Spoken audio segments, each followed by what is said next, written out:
Everybody. This is Bonnie Vandermeulen, Training Coordinator for Wisconsin Facets.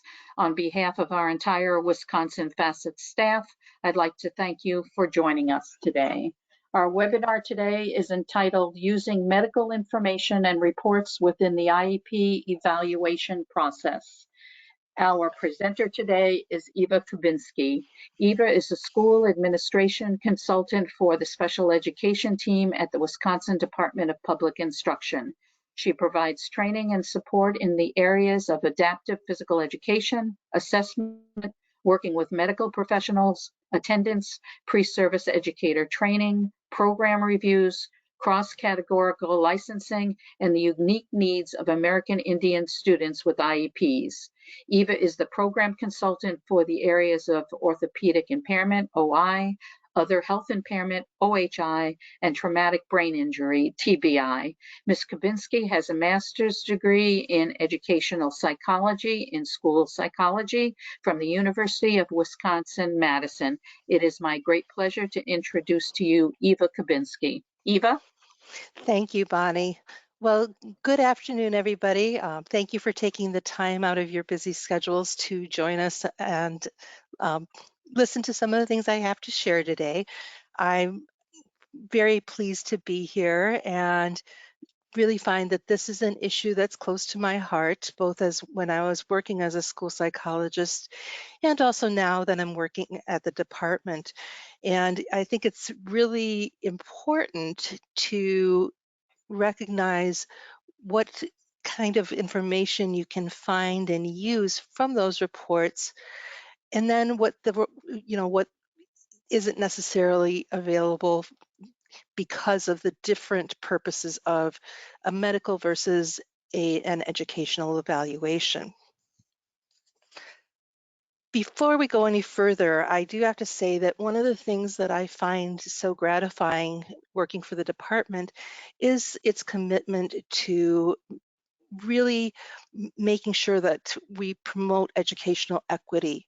And the part of that comes from the vision that started with Governor Evers when he was our state superintendent and is now continued with our current state superintendent, Carolyn Stanford Taylor, to make sure that every student has access to the educational resources and rigor they need at the right moment in their education across race, gender, ethnicity, language, disability, sexual orientation, family background, and/or family income.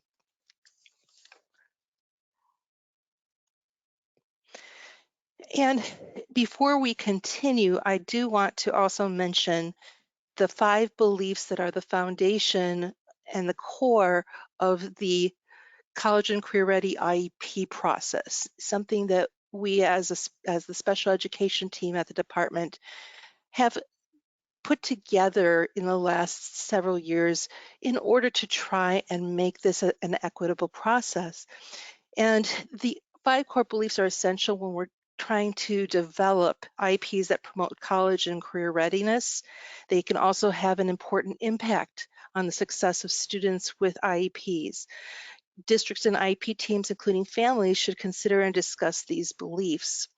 And it's important to keep these in mind as you go through the various steps of the IEP development process, including the initial and subsequent evaluations.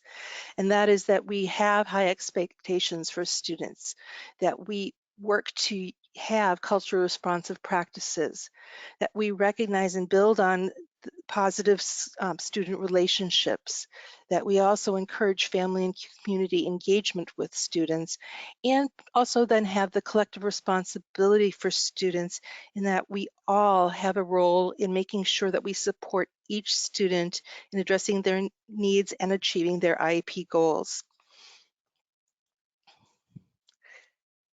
Before we actually get into the discussion around medical evaluation versus educational evaluation, I want to make this note.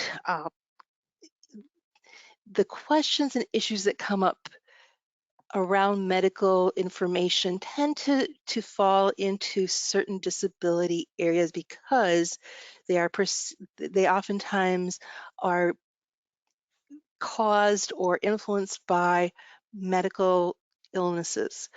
And one of the things that we're really pushing right now is for IEP teams to really start not looking at what a child might qualify for, but to actually look at what are the needs that are triggering the request for the evaluation. And that's why we have that opportunity before the assessment starts, where all potential IEP team members who, especially those who have knowledge of the student, that they can provide input as to what they think are areas that need to be evaluated in order to get a clear picture of what the student's needs may be. In the past, we've often, at least in my experience, oftentimes it's a question of, well, what could they qualify for first, which might limit what you look at. And if we truly want to address a student's needs, we need to look at enough that we can make sure that we can figure out what if they need specially designed instruction, and if so, what kind, as opposed to saying, well, will they qualify for this area or this area? So you'll be hearing, you hopefully have been hearing about this, because we're really trying to focus on a comprehensive evaluation, which will look at enough areas to identify what the student's needs are. Not necessarily every single possible area, but the areas that we see that could be impacting the student's learning. Okay, so I'm going to start with some scenarios that I want you to keep in mind and we'll get to as the presentation continues. The first one is for an educator. The parent of one of your students brings you a prescription from a pediatrician for special education. And while some of you might say, huh, that doesn't happen. Well, I'll tell you, yes, it does. It's happened to me personally. It's happened to people that I've spoken to on the phone. And it's happened enough times that we actually have some guidance. We developed some guidance back in 2014 to help people understand what the role of a medical evaluation was compared to the school area. The second scenario would be it's an IEP team. As part of an initial evaluation for special education, a student's parent shares a report written by a neuropsychologist. What would you do with this information? And then the third one, and this is as a parent, you've shared concerns about your child with the neurologist, and she diagnoses your child as having autism. Shouldn't the IEP team take the diagnosis and automatically provide an IEP for autism? So what I'd like you to do is just kind of keep these scenarios in mind as we continue with this presentation.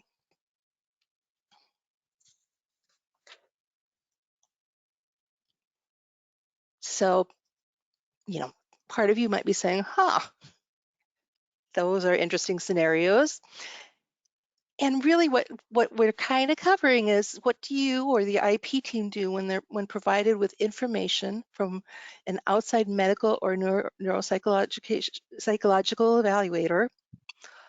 Where does the information from a doctor or outside evaluator fit within the initial or reevaluation process?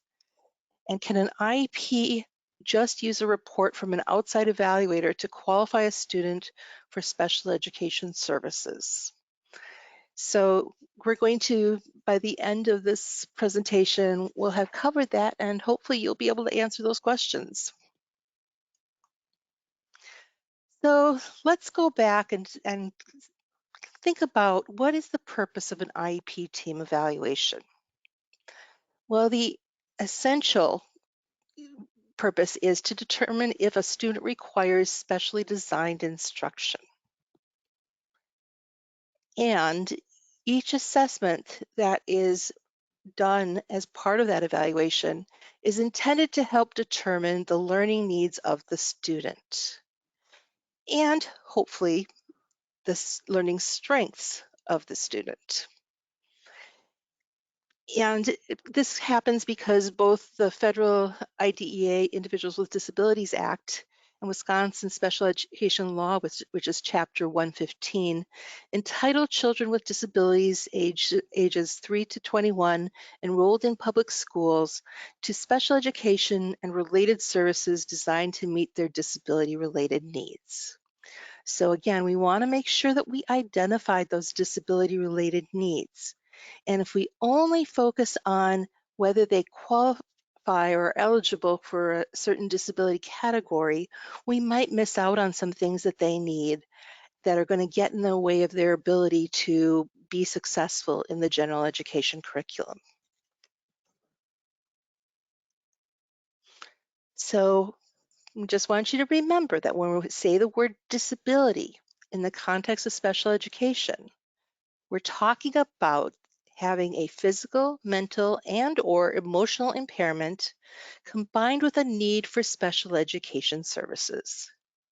When it first came to DPI, we have a general supervision responsibility where we are expected to oversee the implementation of special education in our school districts to ensure that students with identified disabilities and disability-related needs receive a free and appropriate public education.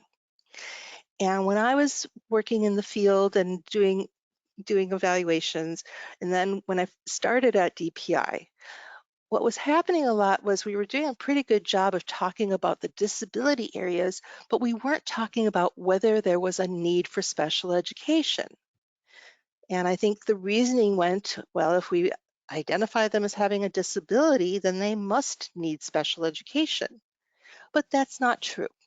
There are students who have a disability, an identified disability, who either through appropriate supports that just happen within the general education classroom, or because they've learned some coping mechanisms, are able to access that general curriculum. It may be a little bit harder for them, but they're able to do it even without specially designed instruction.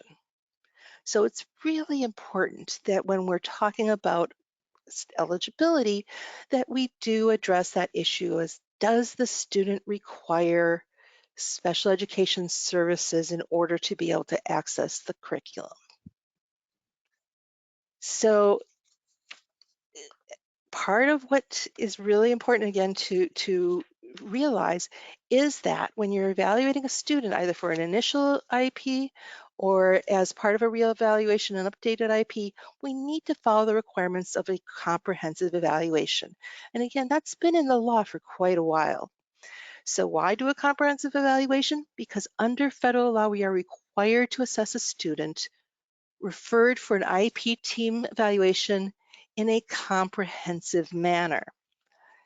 And by getting the best possible information about a student's strengths and needs, the IEP team is in the best position to develop an effective education plan. So as we consider how to use medical information, diagnosis, and reports, we need to come back to why, because we are required to assess a student referred for an IEP team evaluation in a comprehensive manner.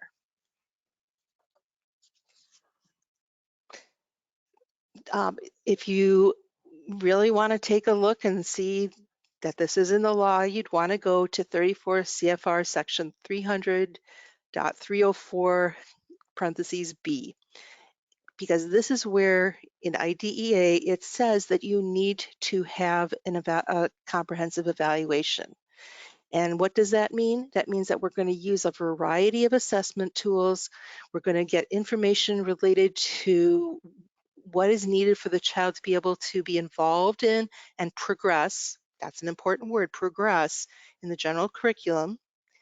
And we also want to make sure that we're not using any single measure or assessment as the sole criteria. And this sometimes would happen in that, there would just be one assessment, and that's what the IEP team based their decision on. Now, I don't think you could get away with that now. I would hope you wouldn't. You certainly couldn't in Wisconsin, but in the past that had happened. And you want to make sure that when you are assessing a student that you are using technically sound instruments. And so you need to make sure that the evaluators, the people that are involved in doing the evaluation, that for whatever area they're responsible for, they have the training, the practice, and the skill and knowledge to be able to not only administer or collect that information, but then also be able to interpret it in response to what the student need in terms of where the student is compared to peers, as well as what it says about the student's ability to access the general curriculum. So again, we want to have multiple data sources, and that could include standardized tests, informal measures, observations, student self-reports, parent reports, and progress monitoring data from multi-level system of support or response to intervention approaches. And you don't want to rely on any single criteria. And you also can't use a group assessment such as a universal screening or statewide academic assessment test. Instead, again, you need to use the measures that are related to the potential areas of need that has been identified in making the referral. So when we're talking about different ways to collect information, one of the ways is through a medical evaluation. And in this case, doctors and or other medical evaluators are diagnosing medical conditions or disorders. So again, they're diagnosing those conditions or disorders.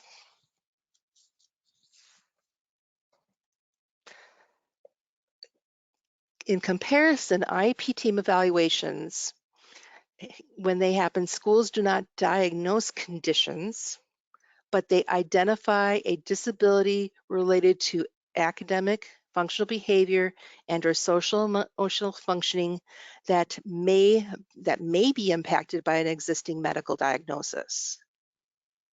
But again, we're not looking at diagnosing a medical condition. We're looking at identifying a disability that could be impacted by a medical condition. So there's a different focus there.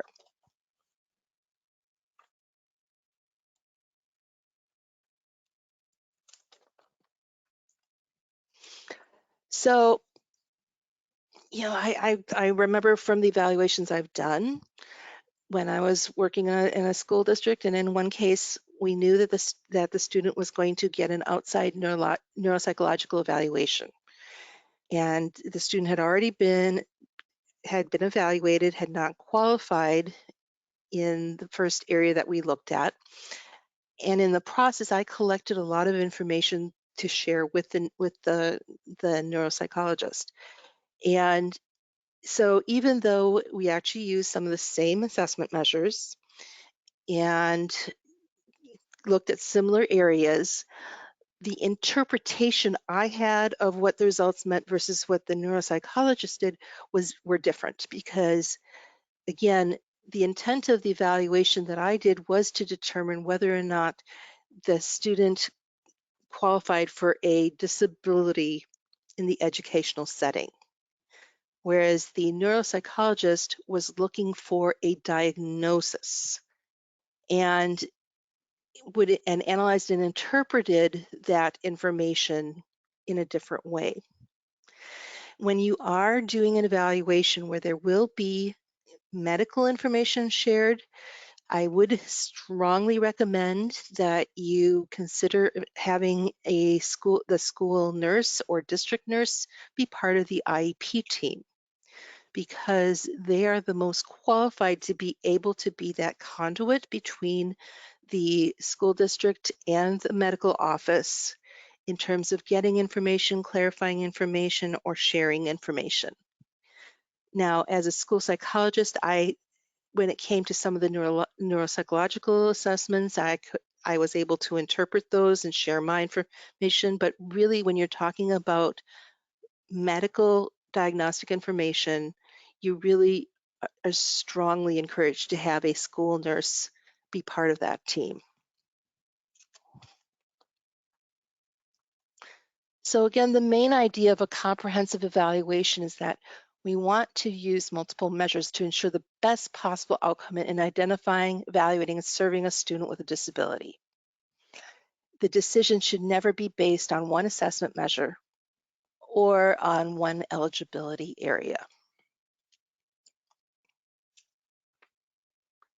So now that we've had a chance to talk about comprehensive evaluations, and again, you will be hearing about that more in the near future. We are in the process of developing a guidebook on evaluation with a focus on comprehensive evaluation that will get into more detail about things that need to be considered, different strategies, most effective practices to give IEP teams the tools that they need in order to really try to have the most comprehensive evaluation possible based upon the referral identified needs.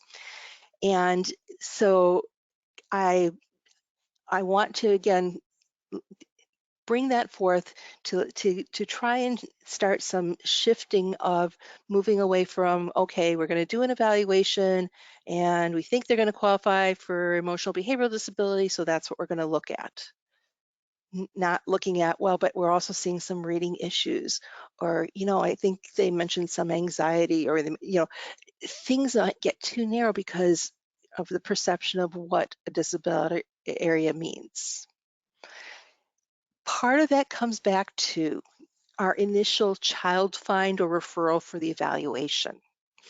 In Wisconsin, there are certain groups outside of the school that are required to make a referral or uh, provide a district with information that they believe that the student is a student with a disability. And medical doctors and psychologists and neurologists are among those who have that child find responsibility. And in this case, what happens sometimes is that, again, I've heard, have a note from the doctor with a prescription for special education. So as an educator, what if a parent of one of your students brings you a prescription from a pediatrician for special education? And, I know the first time that happened to me, I was very disconcerted because I was like, okay, last I heard, they weren't really able to do a prescription. But then I thought, okay, well, but it's putting the district on notice that this physician has identified something that could potentially mean that this is a child with a disability. We in Wisconsin, if a parent requests an evaluation of a student because they believe that that student has a disability and that request has been put in writing, the district must initiate an evaluation. Well, the same thing is if there is a child find notification, for example, from a doctor prescribing special education, the school district needs to, as part of their own child find responsibilities, take a look at what might be happening with that student. So again, the one thing to remember though, except for deaf and hard of hearing or blind and visually impaired, a child's need for special education is not derived from a medical diagnosis, and special education and related services are not prescribed.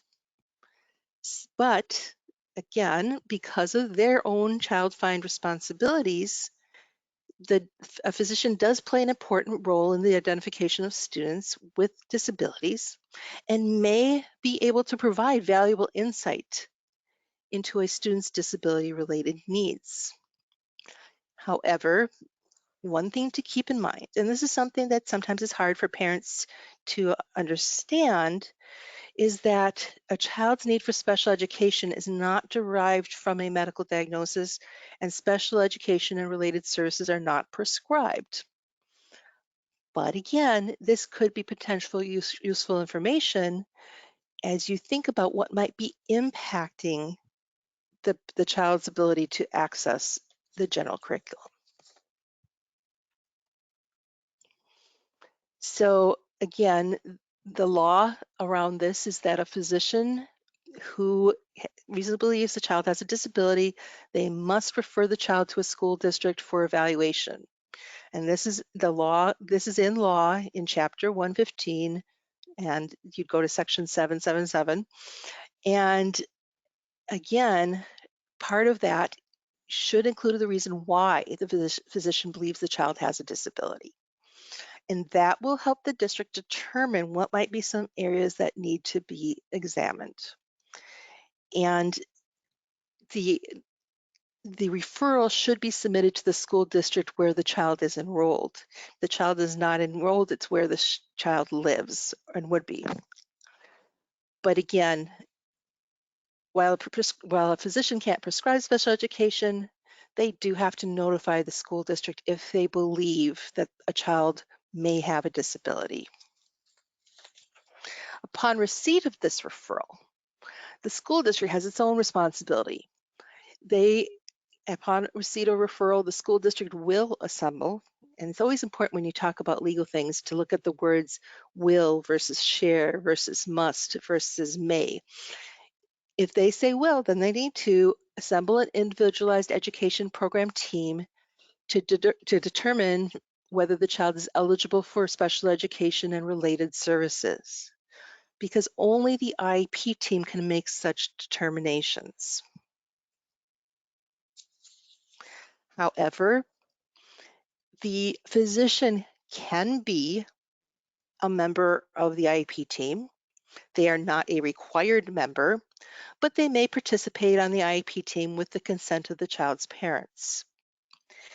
And the IEP team may consider, and again, that's that word may, consider information provided by a physician regarding a child's disability, regardless of the child's attending that IEP meeting. So again, it doesn't negate that this is a child find referral just because the physician isn't part of the IEP team. In the past, I've known some who want to be part of IEP teams and have participated in that way versus others who didn't. It's again, a parent can bring whoever they would like to an IEP team meeting.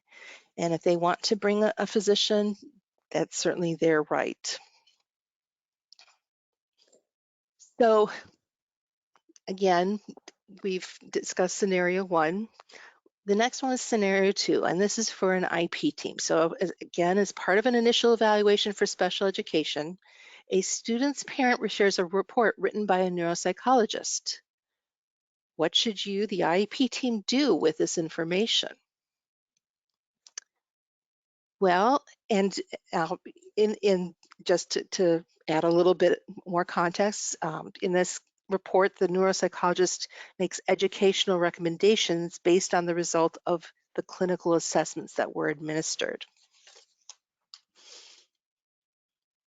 So what is the district required to do? There are several times when a parent may decide to share the results of an evaluation conducted by an entity outside of the school district. And that could be a medical doctor, a psychologist, a neurologist. It might be the results of an independent educational evaluation. In each of those cases, the IEP team is required to consider the information included, but is not bound by any recommendations made in the report. In the case of a medical condition that appears to impact the student's ability to access the general education curriculum and instruction, the IEP team is encouraged to consider the information provided. But again, it needs to be considered in the context of what is being seen and reported in the educational and home setting. Because again, we're looking at two different things. The medical information will be around a diagnosis of a condition versus the educational evaluation information, which will be looking for a disability that impacts a student's ability to access the general curriculum.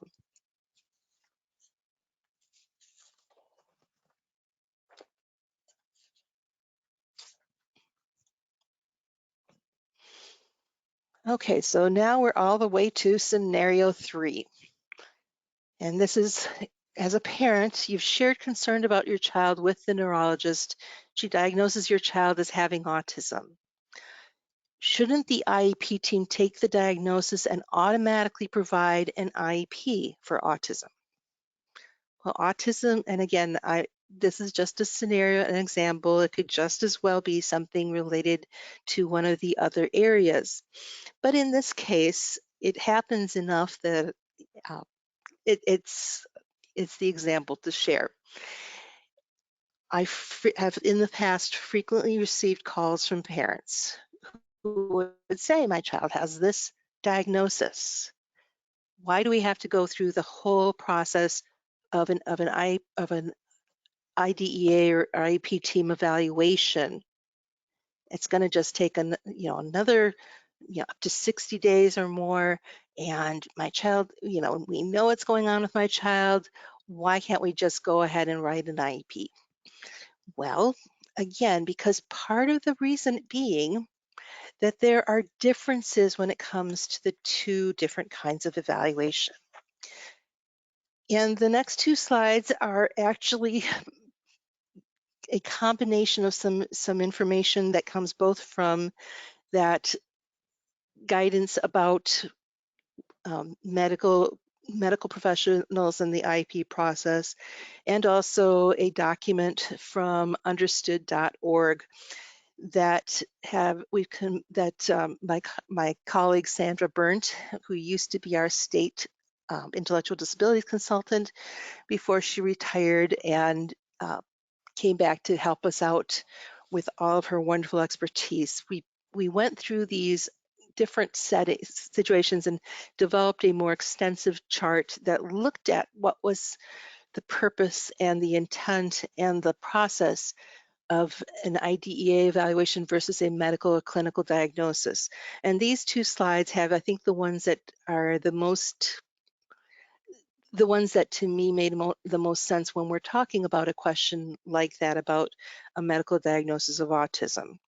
So when we're talking again an IDEA or IEP team evaluation, the school is identifying conditions that impact the academic, functional behavior, and or social emotional functioning based on state and federal special education law. Both state and federal special education law tells us the criteria that we as a school entity would use to identify the child as having a disability that would trigger a need for specially designed instruction. When we're looking at a medical or clinical diagnosis, those professionals are providing a diagnosis, most of which are found in the Diagnostic and Statistical Manual of Mental Disorders 5, which is the DSM-5. So there we're looking for the word diagnosis versus disability. So those conditions that must impact academic, functional, behavioral, and or social emotional functioning in the classroom or in other learning settings at the time of the identification. So that's again, when you're doing that evaluation, these are the things that we as an IEP team determine are impacting that student's functioning in the classroom or other learning settings. When it comes to a medical evaluation, the diagnosed medical condition or disorder does not have to impact school performance in order for the student to be diagnosed as having the condition and or disorder. You can have a student who is diagnosed with, let's say, type 2 diabetes, and it's not a severe case. It's enough that they do not need any kind of medical intervention at school. It is not necessarily going to impact their school performance. but yet they have that medical diagnosis. So when we're talking again about that issue of what I call educational autism versus medical autism, you can have that diagnosis of that condition, that you have a and that child has autism as it's defined within the DSM-5, but they might not have the same disability needs or fit the criteria for autism as it's defined by state and federal law. So we really are, we may be talking about sort of apples to apples, but we're talking perhaps, you know, Golden Delicious versus Honeycrisp, and that we're gonna, yeah, those are too close. I'd probably actually say we're talking both kinds of fruit, but they're actually different. I don't think that's the best analogy. But the other thing is that when we talk about that special education IEP team evaluation, the identification of an educational impairment does not automatically result in a medical diagnosis. And the same thing where a medical or clinical diagnosis does not automatically qualify a student for special education services and supports, because we are looking at different things. So, and the other thing is that what happens once that once that identification or diagnosis has been found, when we're talking about the evaluation in the educational setting, the IEP team considers the results of the evaluation, and based on that information, we'll either develop an IEP and make a placement offer, or to conclude that the student doesn't require specially designed instruction. However, only the IEP team can make such determinations. That is not something that an outside medical professional can do. Instead, the medical professional will continue to monitor the diagnosed condition, and again, provide support and treatment, but that's different from what happens in the school setting. So again, what's happened in the past was sometimes a student would be identified as having autism, or perhaps being on the spectrum, or back in the day as having Asperger's. But when they looked at how that impact, what the needs were and what was happening in the educational setting, the student did not require specially designed instruction related services or supports, because even though they had a diagnosis, they did not have an educational impairment. So going back to that question that we had earlier. So what would you or an IEP team do if you were provided with information from an outside medical or neuropsychological evaluator? Well, based on what I've shared with you, you'd be expected to consider the information, but not necessarily bound to it or the recommendations made within that report. So then what does the information from a doctor or outside evaluator fit with the initial or reevaluation process? What do you do when you're provided this information? Well, you know, again, you'd want to consider that as part of the information about the student that is noted as part of a comprehensive evaluation. It's just another piece of the puzzle that may help you understand how the student is or isn't accessing the curriculum. Well, so, you've got a student and they've had a pretty extensive outside evaluation by a medical professional. Can't we just use the information that they provide to qualify the student for special education services? Well, no, you can't. You can use it as part of that better understanding of what the student's needs are, or where you may want to look to see what the student's needs are. But it's just one piece of information. You need other data collected by the IEP team within the context of the student's learning needs.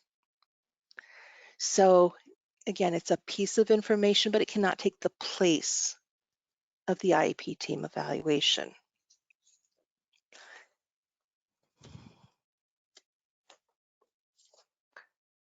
So again, I had mentioned earlier that the chart that I just shared was developed with some developments from a more extensive chart from the understood.org website. I've included the web address here so that if you wanted to go to that original document and see it, it's certainly worth reading, and that's where you'd find it.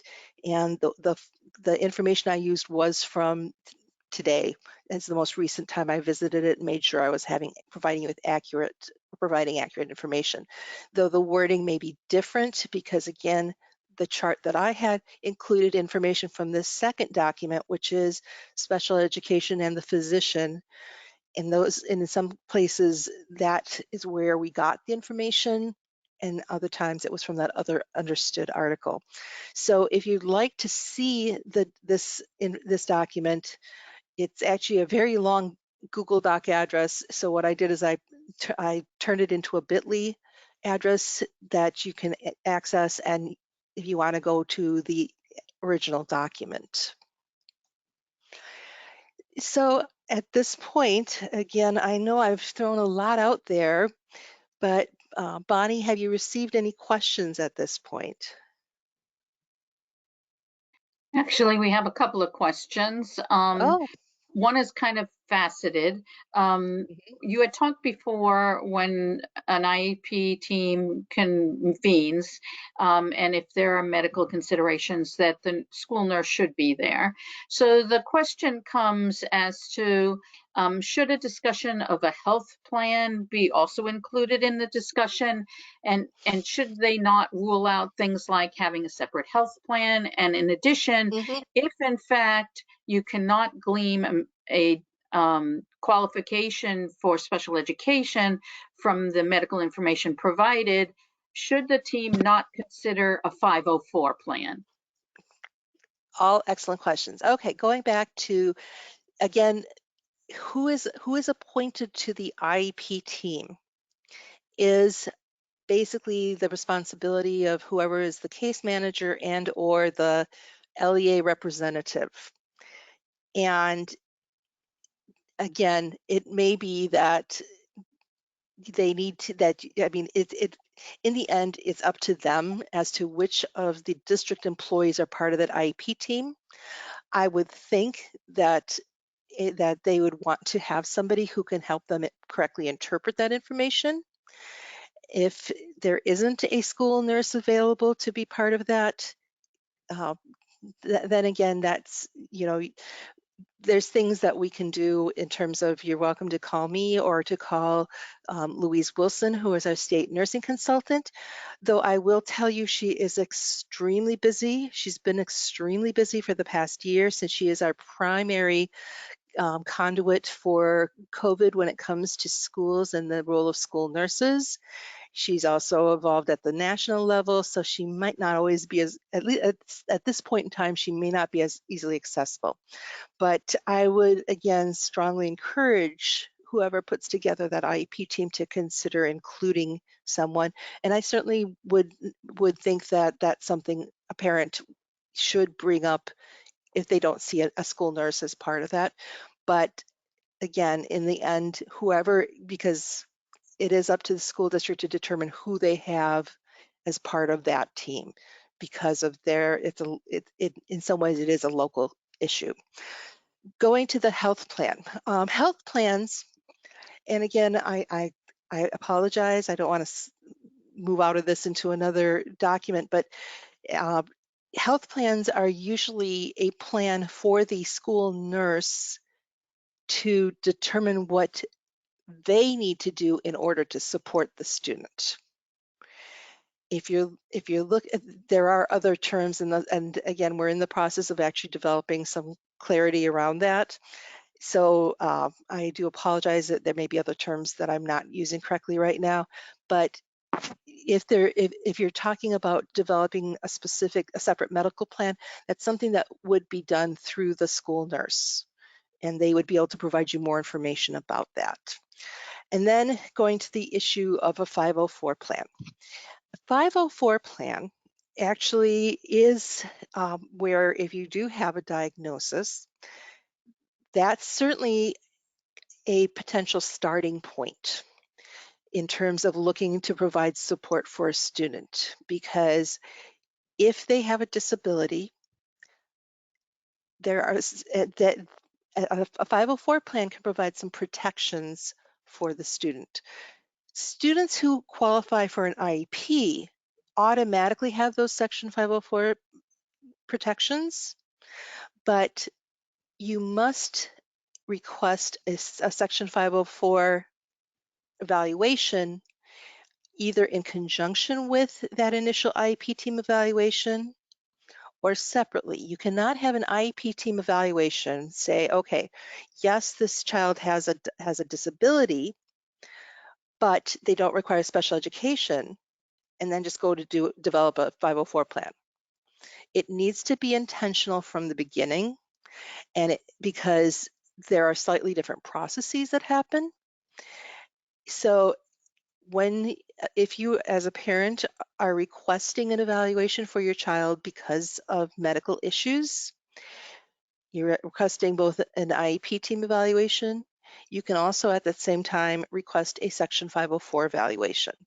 And then if you get to the end of all that information and and the IEP team determines that the student does not require specially designed instruction but has disability needs, those can be addressed within that 504 plan. And it's, again, it's one of those things where you won't probably even have to do anything extra other than to have made that request so that it's shown that the parent knew that it was going to happen, was able to prepare for that, as opposed to it suddenly being brought up at the end of an IEP team evaluation. Hopefully that answers that question, and if not, you're welcome to contact me for further discussion around that. Okay, Bonnie, was there another question? Yes, we have another one. When Mhm. including outside information from a report, how extensive should be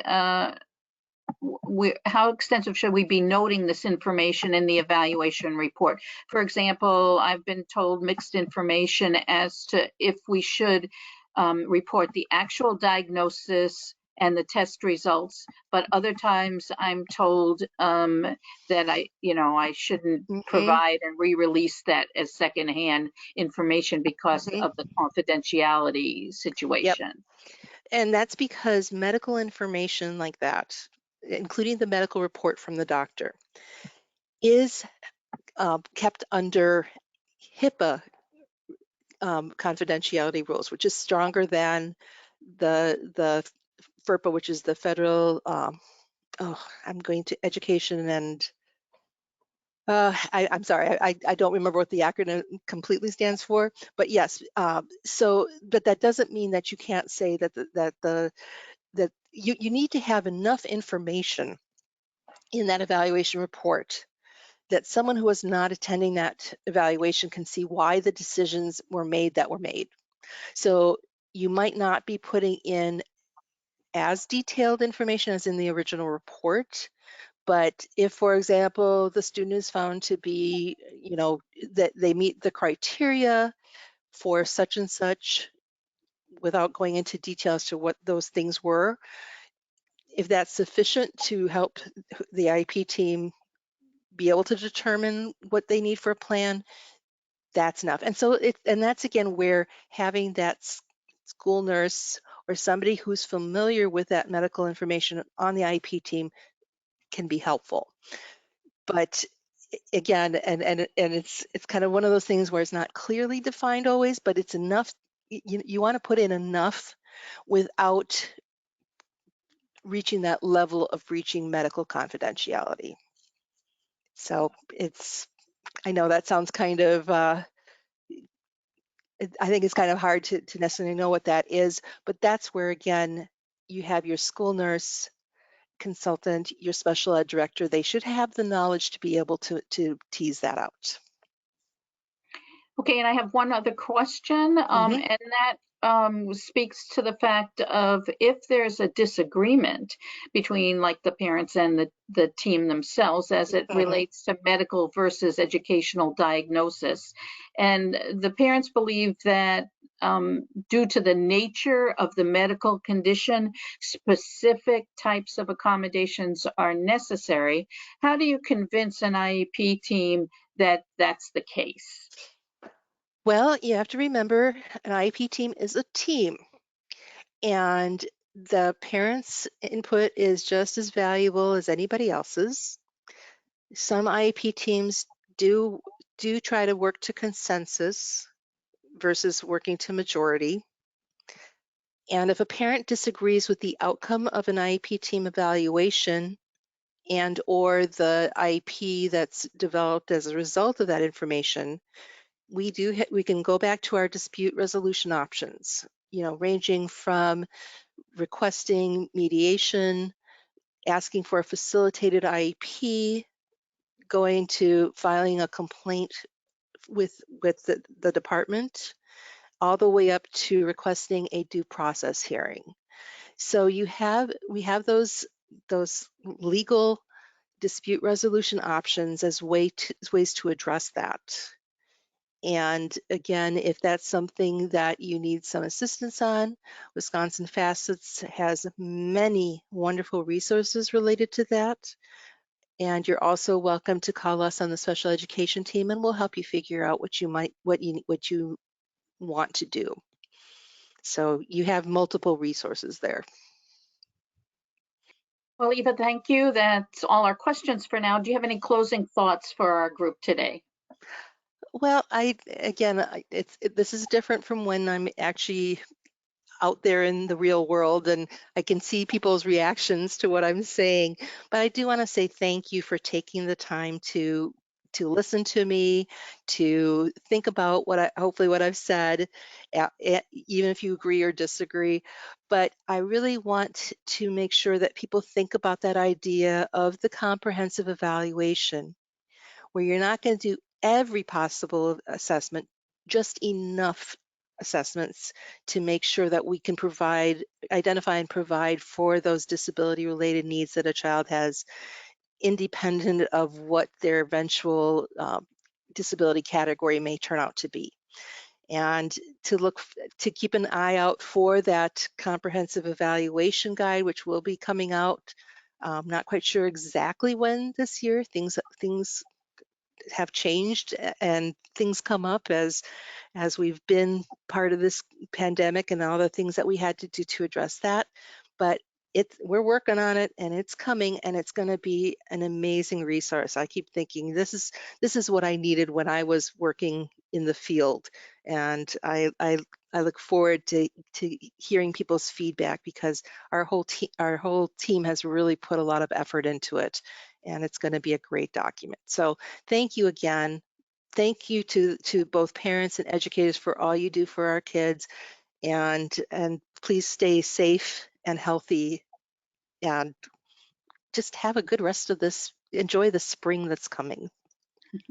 Well, thank you very much, Eva. I'm sure that the people that participated today have gleaned lots of really good information from your presentation. I want to let people know that Eva just spoke of the comprehensive special education evaluations, and actually Facets does have a webinar on the 24th of March that's going to be done, Eva, by two of your colleagues, Sharon Matson Fabulous. and Kim Pierenbaum will be presenting on the 24th on Excellent.